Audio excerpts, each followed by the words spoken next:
our beloved Boss Mike Cervera.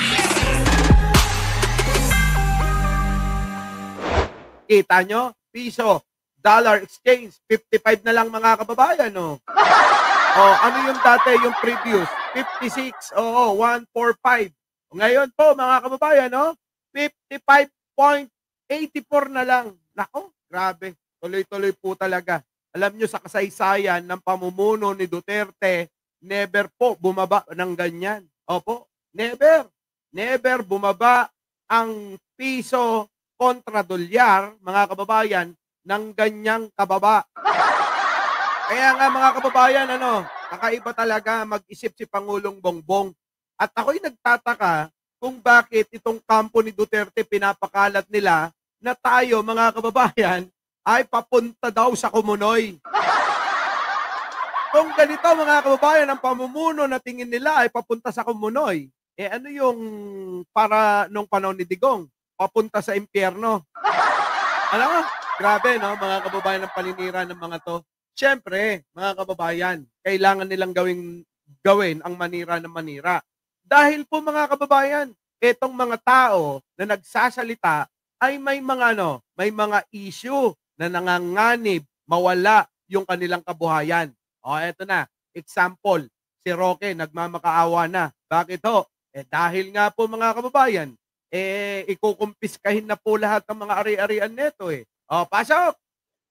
Itong panawagan ko. Ayan na, nananawagan na ho si Harrieta, mga kababayan, para po sana daw ay inyong suportahan ang kanyang panawagan. Baka naman, meron ho diyang susuporta dito kay Harrieta. Meron po ba, mga kababayan? Meron po ba? Meron po bang susuporta din kay Harrieta? Ito, pakinggan ninyo. Pakinggan ninyo at magmamakaawa na to sa inyo. Taong bayan, itong panawagan ko. Ano po yon? Ano po yon? Ano po yung panawagan na yan? Mahiya naman tayo. Mahiya kayo. Kayo lang, wag kami. Kami. Kasi ganito yun, mga kababayan. Sabi, mahiya naman daw tayo. Mga kababayan, hindi sila nahihiya kay Pangulo. Tulad yan, sinasabi ko. Kita nyo naman, mga kababayan. Ang dolyar na lang, malaking halimbawa yan. At malaking palatandaan na umuunlad ang bansa. Mga kababayan, kapag kapo bumababa ang mga tulad niyan, dolyar. Nako, Diyos ko po, mga kababayan, ewan ko ba, bakit hindi nyo pamahalin si Pangulong Bongbong? Tuloy. Nakakahiya na po. Kung ang buong Ano nakakahiya? Ano ba nakakahiya na sinasabi nito? Panoorin nyo muna. daigdig, alam na magnanakaw ang leader natin na wala pa rin tayong gagawin. Nasaan ang ebidensya magnanakaw? Aber? Oo. Oy, Jelly. Oo. Live to live po tayo. That reflects badly on our national identity. Nagbubulag-bulagan, nagbibibihihan sa magnanakaw na presidente. Maghusga po tayo. Hindi po to krimen. Hindi po to incitement to sedition. Ang people power po. Anong excitement to sedition? Ari Roque, inciting to sedition, hindi excitement to sedition. Putik na yan, binabago mo na. Binabago mo na. Oo. Si Roque, alam nyo, sa totoo lang, sobrang nervyos na niyan. Bakit kanyo? Pati yung mga salita, mga kababayan, abay namamali na yan. Okay lang sana kung tulad lang natin yan. Baka mamaya nakalimutan na siya ay abogada. Abogada ho, hindi abogado, Abogada ho yan. Excitement to sedition nga. Tuloy. Po, nakasaad yan sa saligang batas.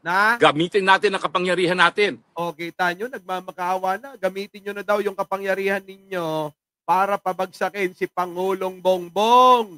Yun po ang gusto nito. Mapabagsak na ho si Pangulo para ho mailigtas ang mga ari-arian niyang nakaamba ng kumpiskahin ng pamahalaan. Ano po? Tuloy. Ibalik natin ang mga ninakaw na yaman sa kaban ng taong bayan. Saan ba manggagaling yan? Sa'yo! Yung mga ninakaw nyo nila Duterte! Di ba? Oh, Tiger Eyes, ano? Lovely Dominguez, Ai Chang, Marichu, Leonora Brown, Jenny Piccolo, Arnold Lopez. Oy, balik daw yung nanakaw sa taong bayan. Hindi ba sila yung nagnakaw?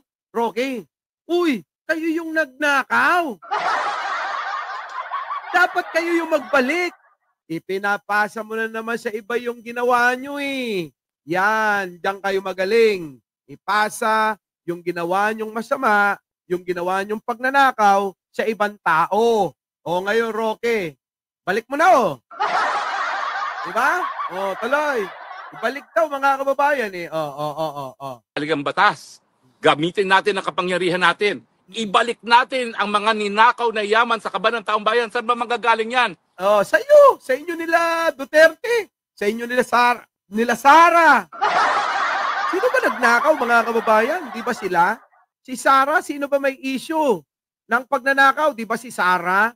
Sino ba may issue ng kumita sa Pogo? Illegal yan. Sino? Eto, di ba?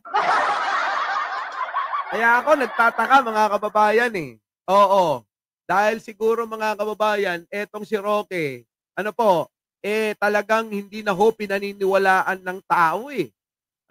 Pinaniniwalaan pa ba si Roque ng mga tao? O baka naman kayo mga didilis, pakisagot ako.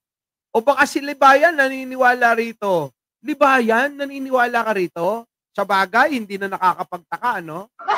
Oo, hindi na nakakapagtaka kung maniniwala si Libayan dito. Oo, ha? Diba? Parehas kayong abogado. Ha? Libayan? Yung style, parehas din ba kayo? Ewan ko na lang. Diba no? Mga kababayan, wala na ho. Oo, galit na galit si Roque. Bakit ho, mga kababayan? Mga kababayan, nasa bingit na sila ng alanganin. Bingit, opo. Konting tulak na lang, oo. Dadaus-dus na yan sa malalim na bangin. Kaya ho kailangan na Iris Ledesma, kailangan na ho nila na sila ay magmakaawa at kailangan nila na kayo ay mapaniwala sa kanilang pinaglalaban na matagal na. Ang naratibo nila, yung kanilang ginawa, yun ang binibintang kay Pangulong Bongbong. Grabe, no? Matindi. Oo, ang galing mang baliktad ng mga taong silang gumagawa ng totoong kasalanan. Diba, mga kababayan? Ganyan na ganyan ho sila. Oh, yan. Okay. Bistado ka na. Kaya nga marami na hong mga DDS sa kakapanood sa atin, mga kababayan. Abay, mga kababayan, nagbago na ng pananaw. Opo, ha? Marami na ho ang mga DDS dati na nagpapatotoo na sila po ay nabudol ng mga yan. Our beloved Boss Mike.